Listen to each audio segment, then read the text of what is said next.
Hello, j'espère que vous allez bien. Nous venons à vous aujourd'hui avec un autre épisode de podcast. Aujourd'hui, nous allons parler du jugement. Cette manie-là de regarder quelqu'un et de penser à la place de l'autre. Donc, est-ce que Colombe, tu es prête? Toujours prête. Toujours.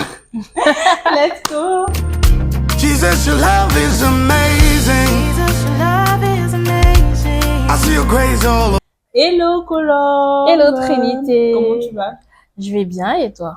Ça va, on se retrouve encore pour un autre épisode de Et podcast. encore une fois. L'épisode de la fois dernière, là. Non, mais c'était J'espère. intéressant, ça bénit. Et merci pour vos commentaires. Que le Seigneur vous bénisse. Donc, aujourd'hui, nous allons parler du jugement, de cette manie-là que nous avons à juger souvent les autres. Voilà. Donc, on va commencer par des questions. Est-ce que tu es prête? J'ai pas le choix. Carrément. Carrément. Ok. Dis-moi, pourquoi sommes-nous si promptes à juger les autres, même dans l'église? En fait, partout, quoi. On est toujours promptes à penser à la place des autres. Je pense que C'est comme ça, c'était naturel, en fait. naturel, bon, pour un homme normal, mais bon, pour un chrétien, je pense que c'est juste ta chair qui combat l'esprit. Mais bon, je pense que la raison, c'est que inconsciemment, on se compare aux autres. Inconsciemment, il y a la comparaison et l'orgueil. Parce que tu te dis que tu te penses meilleur que la personne que tu juges.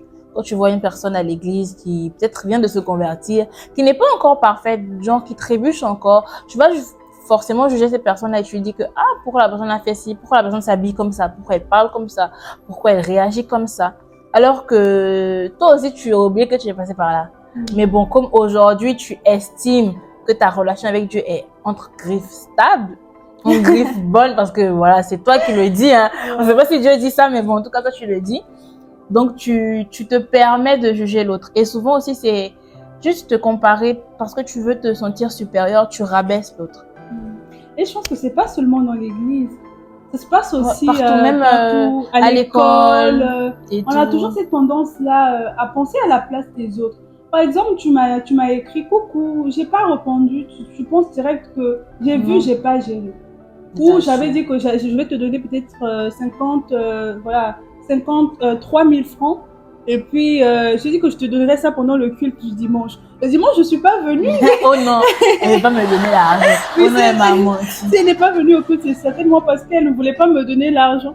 Or, c'est Alors pas que ça, pas en du fait. tout. On a souvent cette tendance-là à penser à la place des autres et c'est pas une bonne chose. Donc, la deuxième question, Madame Colombe.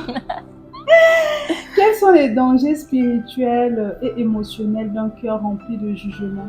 En fait, pour une personne qui juge beaucoup, qui est tout le temps sœur intel, frère intel, en fait, cette personne-là, même à l'école, partout au marché, donc dans la vie quotidienne, c'est une personne qui est toujours je pense que. En fait, tu t'imagines toujours des choses concernant les autres. Tu te fais des scènes sur la vie des Émotionnellement, autres. il y a qu'est-ce qui se crée dans la personne? Je pense que le jugement t'empêche de ressembler à Christ.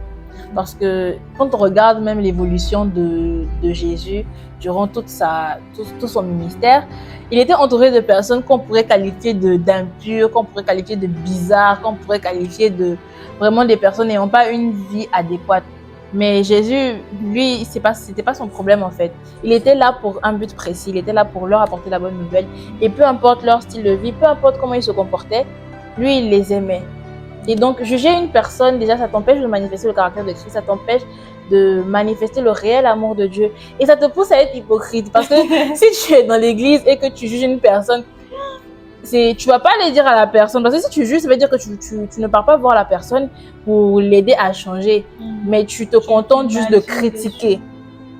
Donc, tu vas être hypocrite. Genre, tu vas voir la sœur, tu vas sourire avec elle, alors qu'au fond de toi, tu critiques sa robe. Au fond de toi, tu critiques sa manière de se comporter, tu critiques sa relation avec tel frère ou avec telle sœur et tout.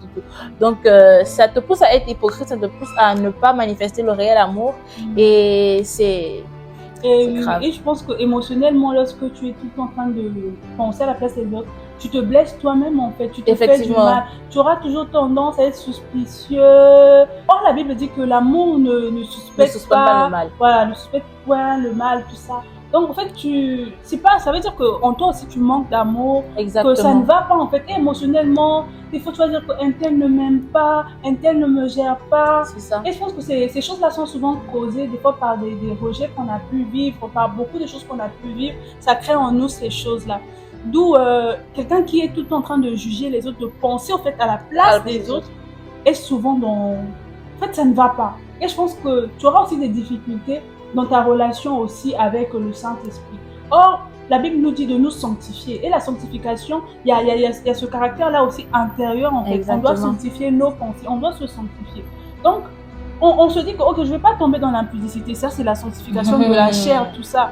Mais il y a cette sanctification-là, voilà, qui part au-delà des parvis. Cette sanctification intérieure. Tu dois être capable de sanctifier mes pensées.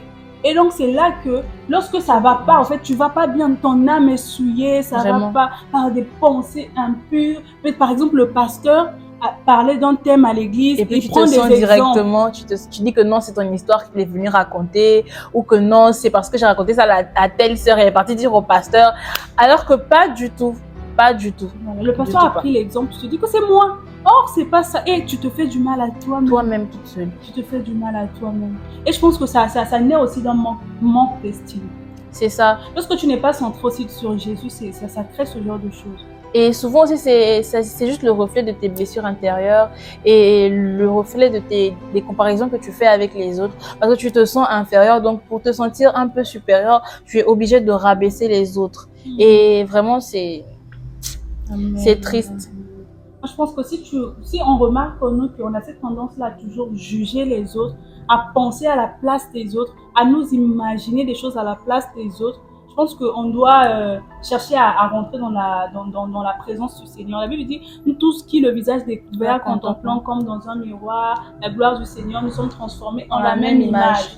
C'est-à-dire que lorsque tu rentres dans la présence de Dieu et que tu essayes vraiment de contempler le Seigneur par sa parole, lire les Écritures, dans la présence de Dieu, tout ça, en fait, ça va te changer intérieurement. Et j'avoue que c'est pas facile, Colombe, de regarder quelqu'un sans pour autant donner un jugement sur la personne. Oui, c'est pas facile, mais je pense que le problème survient quand tu persistes dans le jugement. Parce que tu peux voir une personne comme ça, et puis tu as une pensée directement sur la personne, parce que c'est normal, c'est tout à fait Ça logique arrive, et normal. Mais le fait que tu nourris cette pensée-là, c'est là le problème.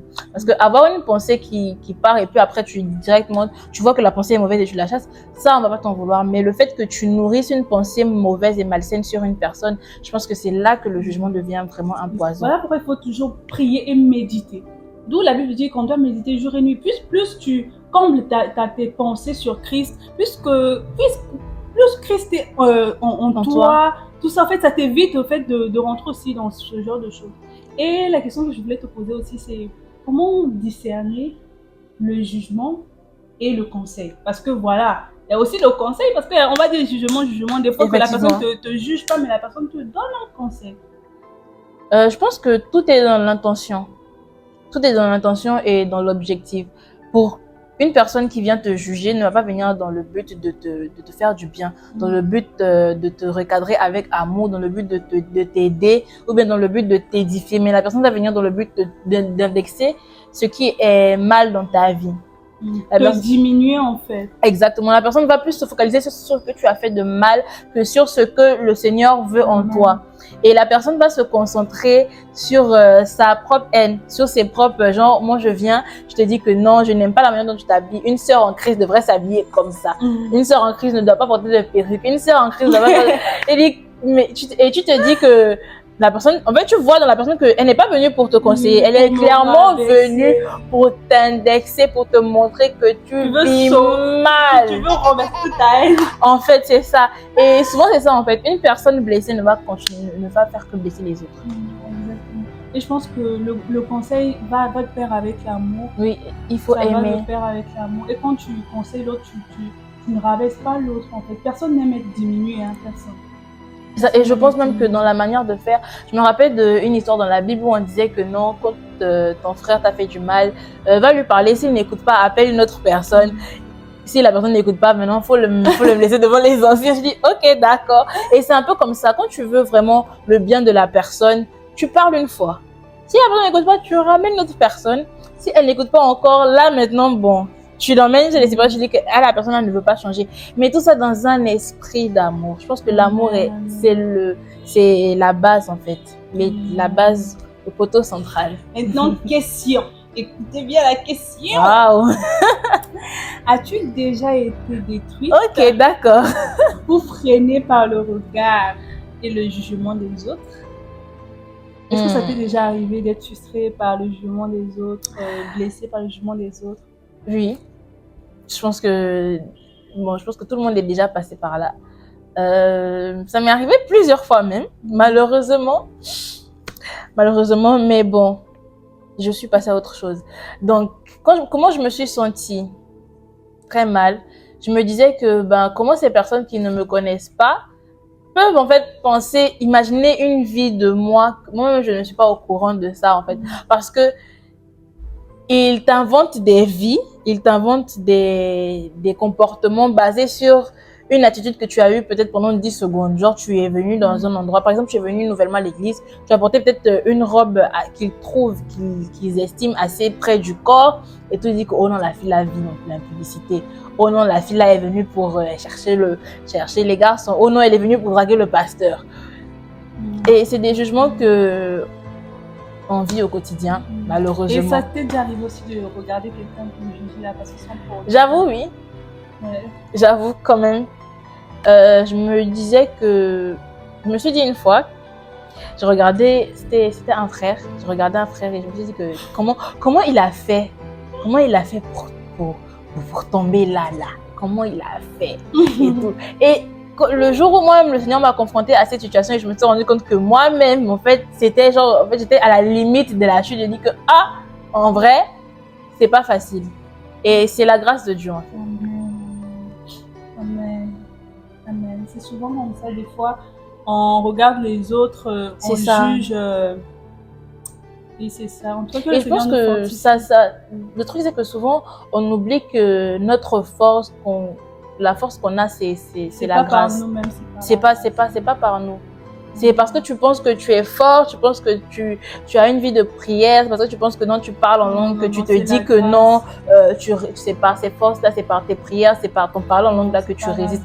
Alors que non, c'est juste la grâce de Dieu qui te permet de tenir. C'est pour ça que tu continues. Arrêtez de juger les gens, c'est pas bien. Amen, oui. Au fait, on doit avoir cette compassion-là. Exactement. C'est comme Jésus dit à cette femme adultère, va et ne pêche plus. Quelle folie, en fait. Et je pense que nous aussi, on doit s'efforcer à regarder les autres de cette manière-là. Avec compassion. Avec compassion. Je pense que, comment on fait pour regarder constamment les autres avec compassion? Moi, je pense que tout est dans l'intimité, hein. Parce que, oui, comme tu as dit... On doit puiser dans Christ. Comme tu as dit, plus tu contemples le Seigneur, plus tu es transformé dans la même image que lui. Donc, le caractère de la compassion, c'est ancré en Christ. Dans tout son parcours, Jésus était ému de compassion et il a fait ci. Jésus était ému de compassion et il a fait ça. Jésus avait la compassion et il a fait ci. Donc, plus tu contemples le Seigneur, plus naturellement, sa compassion et son caractère sont imprégnés en toi. Et sans même t'en rendre compte, c'est-à-dire que tu ne vas même pas faire la prière, non Seigneur, je vais être rempli de compassion. Tu es rempli d'amour de Dieu, tu es rempli de Christ et naturellement... Naturellement, ça c'est l'argent. Nous sommes aussi toi. Transformés en la même image. Exactement, en fait, c'est tout. Amen. Plus tu contemples, plus tu es comme Amen. Christ. Et je veux dire une chose aussi, que le but du podcast, c'est de nous rapprocher du Seigneur. Et des fois, les détails dans notre vie, on se dit que, ok, moi je fais pas ça, moi je suis super ci, super ça. En écoutant aussi ces choses-là, ces témoignages, voilà, la discussion, tu peux te retrouver dans un point et tu te dis non, je dois régler ça. Donc le but, c'est en tant qu'épouse de Christ, que nous soyons capables de nous préparer pour l'enlèvement. Voilà, c'est ça le plus important, hein. Comme nous on dit en Lingala, le plus important, excusez-nous. C'est-à-dire le plus important, on doit garder la sainteté, voilà, la robe propre que Christ nous a donnée. Et si on fait ces podcasts, on fait toutes ces choses, c'est pour rester dans le mood, dans la joie du Seigneur et se préparer pour l'avènement qui arrive, le retour de Jésus. Donc, on doit sanctifier le lieu très saint. Donc, le lieu saint, on doit sanctifier vraiment l'intérieur on se dit que, ok, je vais pas aller tomber dans l'impudicité. Si on me trouve, voilà, on va faire culte sur moi, on va peut-être faire une réunion sur moi. Donc, mais toi, tu pêches en pensant, en fait. C'est ça. C'est pas bon. Et je pense qu'on va prier. C'est un sujet tellement sensible qu'on doit prier. Je sais pas si tu as quelque chose à dire d'autre. Tout ce que je peux dire, c'est que le jugement, c'est vraiment quelque chose, c'est un fléau, en fait. Ça, au-delà de te blesser toi-même, tu ne sais pas qu'est-ce que ça peut avoir dans le cœur de quand l'autre, l'autre en fait. apprend que tu penses aussi de Cela, et il y a des gens qui ne supportent tellement pas le regard des autres, ce que les autres pensent mal d'eux, qu'ils peuvent rétrograder, qu'ils peuvent même on dit n'importe quoi, mais qui peuvent encore se suicider. Moi, je connais une personne qui a déjà voulu se suicider parce que on parlait mal d'elle. Et c'est tellement triste. Et tu sais pas, en fait, c'est quand tu es confronté à ce genre de situation que tu te rends compte que, en fait, ce que je pense, c'est pas bien et ça peut créer vraiment quelque chose de mauvais dans le cœur de l'autre. Donc, on doit vraiment faire attention. Dieu nous a pas envoyés sur terre là pour juger les autres. Il nous a emmenés sur terre pour les sauver, pas pour les juger. Voilà, même la Bible dit que Dieu n'a pas envoyé son fils pour juger exactement, le monde, mais pour sauver le monde. Soit sauvé par lui. Amen. Vraiment, donc c'est subtil. Souvent, tu te dis que ouais, tu commandes juste. Moi, j'avais l'habitude de dire que ouais, je critique pas, je qualifie juste. Oui, alors que non, c'est juger en fait. Faut faire attention. Faut vraiment regarder l'intention avec laquelle tu indexes l'autre. Amen. Et peut-être même que toi-même tu fais pire, tu sais pas. Je pense qu'on va prier pour que le Seigneur puisse nous aider. Parce qu'on est tous dans le même bateau. Il n'y a personne qui est super height. Non, on est tous dans le même bateau. Donc, on va prier pour que le Seigneur nous aide. Donc, prions. Prions pour tous ceux-là qui ont suivi voilà, l'épisode aussi, qui veulent être transformés, que le Seigneur vraiment les touche. Prions. Seigneur, je te dis merci encore pour cet épisode. Merci parce que tu as mis tes paroles dans nos bouches. Merci encore pour ces instants que tu as rendus possibles. Je te prie encore pour tout ce qui a été dit. Je prie que ces paroles puissent encore toucher le cœur de toutes ces personnes-là qui vont nous regarder par la suite, Seigneur. Que tu puisses encore guérir le cœur de toute personne qui a été jugée, qui a été blessée par des jugements d'une personne. Peu importe si cette personne a été jugée dans son école, dans son travail ou encore même encore à l'église, que cette personne-là, Seigneur, puisse retrouver la consolation, puisse trouver la guérison et la restauration en toi, Seigneur. Restaure-la, guéris-la et aide-la encore à se relever. Au nom de Jésus, j'ai prié. Amen. Amen. Donc, on a fini. À la prochaine. Bye bye. Bye bye. Likez, partagez, commentez et posez des questions. Voilà. Amen. Je serai là pour répondre.